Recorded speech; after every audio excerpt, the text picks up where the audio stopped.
these things being fulfilled in AD 70 with the dispersion of the Jews. The Jews were dispersed twice in history, AD 70 by Titus in the Roman Empire, and then again in AD 135. But the fact that we now know, and we didn't know, it's been all of these new manuscripts that have been accumulated in recent decades and centuries, whereby we now know. Book of Revelation, once speculated as to when it was written, we now know it was written in AD 95. And so, being that the authorship of Revelation is AD 95, the tribulation hasn't happened yet. And that's a teaching for another time. I'll come back to that and add meat to the bone. But I want you to know that the author, let's just talk about it. John, the author of Revelation, if Christ is a vision given to John as he's writing the book of Revelation, if he saw modern military equipment, he would have nothing to describe that with other than what they used in military battles of that era. And so for him, he's talking about horses, and there's more than one head, and there's fire coming out of its mouth, and there's fire coming out of its tail, and so on. It is often debated, and not by people who are unlettered, by brilliant theologians, respected noble scholars, that some of the language in the book of Revelation is probably describing some military equipment that the author John had no way of comparing it to anything that was in the world today. So is it possible that what he saw was some type of modern military weaponry that had the ability to shoot fire or missiles or nuclear capabilities? Well, we do have planes. We do have modern military equipment that can fire both forward and backward, etc. And who's not to say that the military technology that's in the book of Revelation, we may not have yet seen it, but they will see it in the tribulation era. But the reason why I point this passage out to you, and the reason why many scholars feel that this is China, and this is China involved in the battle leading up to and Armageddon.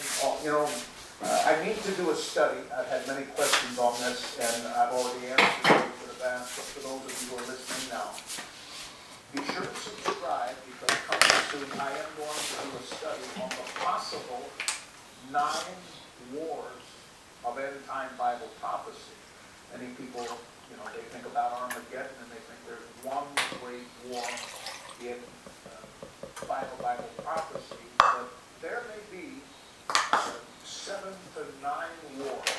And I'm finishing up some of my notes on that, and when I get my research done on that, in the very near future, I'll come back to this, and we're going to talk about the potential 9 wars. Many of them, I believe, from my life notes and my research, are going to involve nuclear capabilities. And do I believe China is a part of this? I do. And this is one of the passages that I believe provides evidence for us concerning China in these final time prophecies and battles and wars and cases. It mentions specifically the kings of the east, and then it mentions with an army of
After 50 minutes, we see the product finished.